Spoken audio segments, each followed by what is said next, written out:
Yan.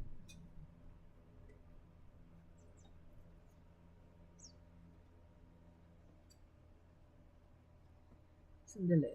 Naka-live stream na ba tayo? Live stream na ba tayo? Wait, tingnan lang natin kung naka-live stream tayo.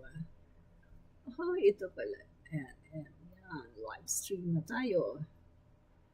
Sandali. Parang hindi pa. Hindi yan. Kanina pa to eh. Let me check. Yan. Naka-live stream tayo.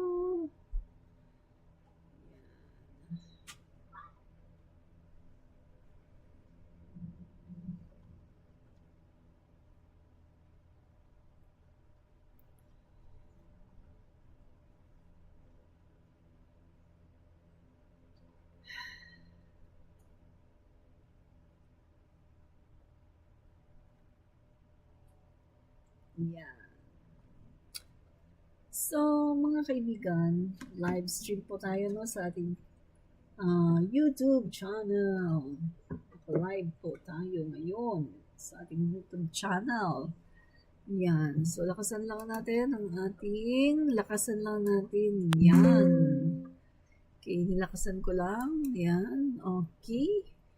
So, ngayon mga kaibigan, bago po tayo magpunta, no, sa ating pong another topic mga kaibigan, bago tayo pupunta ay eto, basahin lang natin to mga kaibigan, no? Okay. Eto. Okay.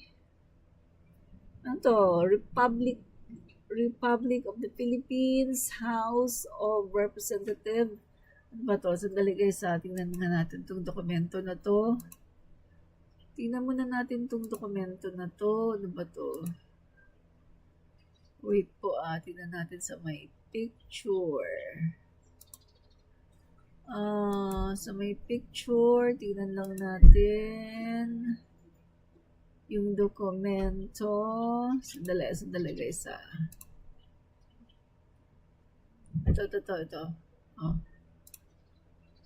Tingnan lang natin, ano ba to? Okay, so ito po mga kaibigan, tingnan lang natin yung documents kung ano ba to? Ano ba tong dokumento na to? So, takpan ko muna yung aking mukha. June 16, 2025, yan. Republic of the Philippines, House of Representatives, Quezon City, Metro Manila, June 11, ginawa, tapos June 16 ito na-receive, no? Honorable Samuel L. Martires, Ombudsman of the Office of the Ombudsman, yan, etc. Dear Honorable Martires, this is to furnish you with a copy of Committee Report number 1503 submitted by the Committee on Good Government and Public Accountability. Privileged speech number 379 delivered by Representative Rolando M. Valeriano, September 3. Sandali.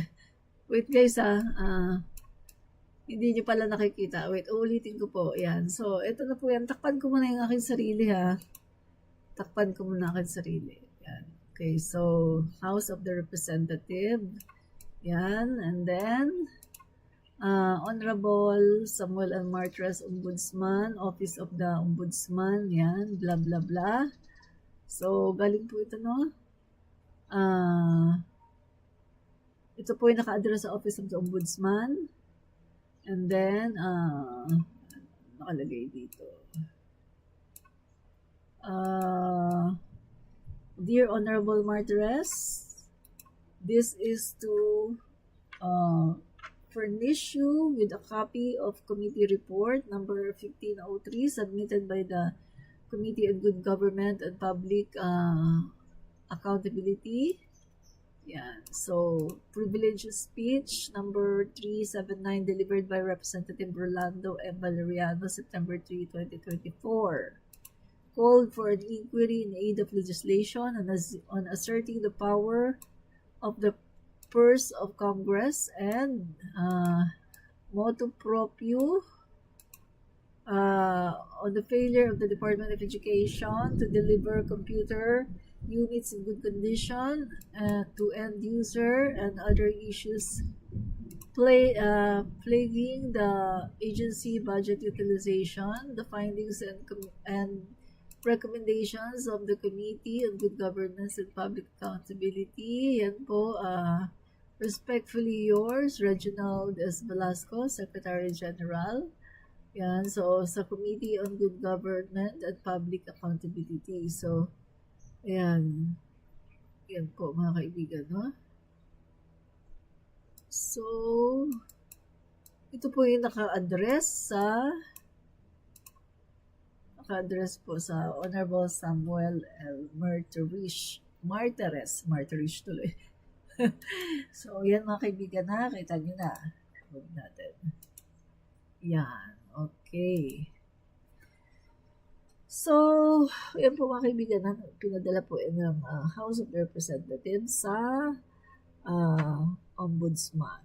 So, House clarifies it is not causing delays in VP Sara's impeachment trial, refutes Senate spokesperson remarks as misleading. The House of Representatives on Friday clarified, medyo lalakihan ko lang muna aking sarili at ako muna ay magsasalita. Yan, okay. Yan. So, sabi po dito, House clarifies it is not causing delays in VP Sara impeachment trial, refutes Senate spokesperson remark as misleading. The House of Representatives on Friday clarified that it should not be blamed for any delay in the impeachment trial of Vice President Sara Duterte, addressing recent statements from the Senate Impeachment Court's spokesperson, which it said may have caused public misunderstanding over a procedural matter. Hindi po ang Kamara ang nagpaantala ng impeachment trial, House spokesperson Attorney Princess Abante said during a press conference. Abante criticized what she called an attempt by Senate Impeachment Court spokesperson Attorney Reginald Tonggol to confuse the public and shift the blame of the long-delayed trial. She hit Tonggol for criticizing a procedural issue, an unlabeled and untitled entry of appearance from Duterte's lawyer as a supposed reason for the delay. Mukha kasing gustong gamitin ng spokesperson ng impeachment court na dahilan yung pag-serve ng entry of appearance that was unlabeled, untitled. When it was sent here sa House of Representative, hindi yun ang pwedeng maging cause ng delay, Abante said. She stressed that the House had no obligation to act on the entry of appearance and that it is not a requirement for the trial to begin. Again, as I said, the entry of appearance is not a requirement for the impeachment trial to proceed. Ang obligasyon, ang duty ng House of Representatives doon sa proseso ng impeachment trial ay nagampanan na natin. Inaantay na lang natin ng Senado para mag-proceed sa trial, she pointed out. Sa bagay, tama naman dito si Attorney Princess, mga kaibigan, no?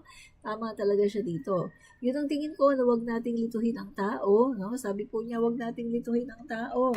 Kasi nga naman mga kaibigan, mukhang nililito po no, ng spokesperson ng Senado ang mga tao. No? So, sabi po niya dito, ipapasa sa Kamara ang dahilan kung bakit wala pa rin tayo nakikitang impeachment trial sa ngayon. No? She said, she emphasized that the House prosecution panel is ready and continue to prepare to present evidence before the Senate Impeachment Court. In fact, handa na at patuloy na naghahanda ang prosecution panel para maipresenta ang ebidensya doon sa impeachment court. Abante said, the House transmitted the articles of impeachment on the Senate in early February after 215 lawmakers voted to impeach Vice President Sara Duterte for culpable violation of Constitution, betrayal of public trust, among other grounds. Nearly 5 months later, the Senate has yet to act. The House, Abante reiterated, has done its part. It's now the Senate's turn to act without hiding being clerical distraction. Tama nga naman no? Mga kaibigan, so mukhang itong Senado ay talagang pinapatagal nila ng pinapatagal itong impeachment trial. So, Yan po mga kaibigan ang totoo. So, sabi po dito, sa isang article naman, mga kaibigan, basahin lang natin. Libanan commends senator judges who uphold decorum, refrain from contrary commentary. Silence is not a weakness, it's a mark of discipline and integrity. Yan. So, House Minority Leader Marcelino Nonoy Libanan on Friday loaded senators who have refrained from making public statements on the merits of the impeachment cases against Vice President Sara Duterte, saying their silence reflects strength, discipline, and judicial integrity. Yan. So, tama nga naman mga kaibigan, kung ikaw ay isang senator judge, dapat hindi ka nagsasalita, no? Huwag kang magsasalita tungkol dito sa impeachment kasi ito ay makakasama, no? Makakasama po 'yan sa magiging stand mo, no, sa pagdating po ng trial. So, we commend our senators, judges who have chosen the high road of restrained silence in the context of an ongoing trial. It's not positivity, it is professionalism, Libanan, a member of the House Prosecution Panel, said in a statement. In this high-charged political moment, those who speak least may actually understand the gravity of their judicial role the most, Libanan added. They recognize that the Senate sitting as an impeachment court is a constitutional tribunal, not a venue for political theater. So, tama nga mga kaibigan, no? So, in-emphasize po dito ni Libanan, mga kaibigan, that public silence from senator judges demonstrates impartiality. It sends a powerful message that they are focused on duty and evidence, not optics, he said. So we've seen members of the Senate revisit the urge to grandstand or sway public opinion.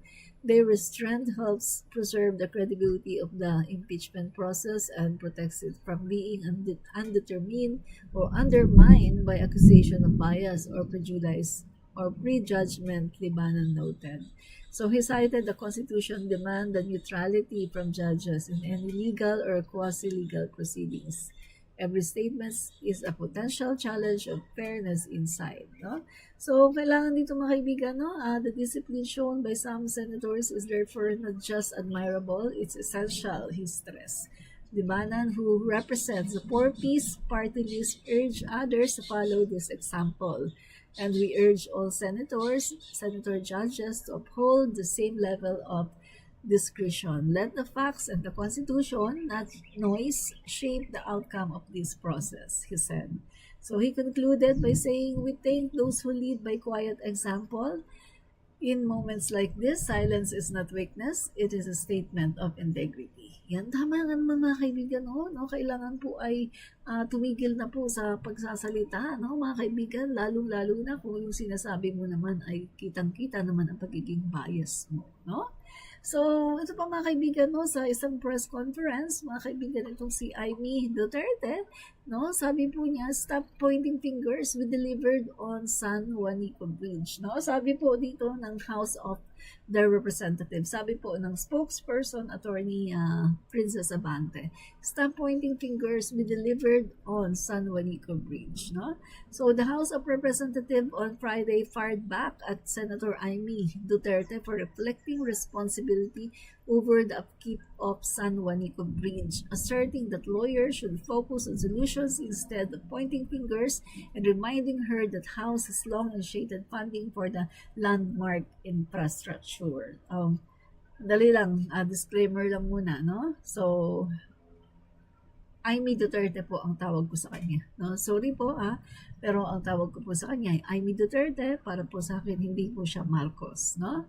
So, in a press conference, House spokesperson Attorney Princess Abante called out the senator for turning the issue into a personal attack rather than acknowledging her legislative responsibility. So mga kaibigan, hindi na po natin ito babasahin kasi naipakita na po natin mga kaibigan kanina, no? Sa live natin kanina, naipakita na po natin yung ito pong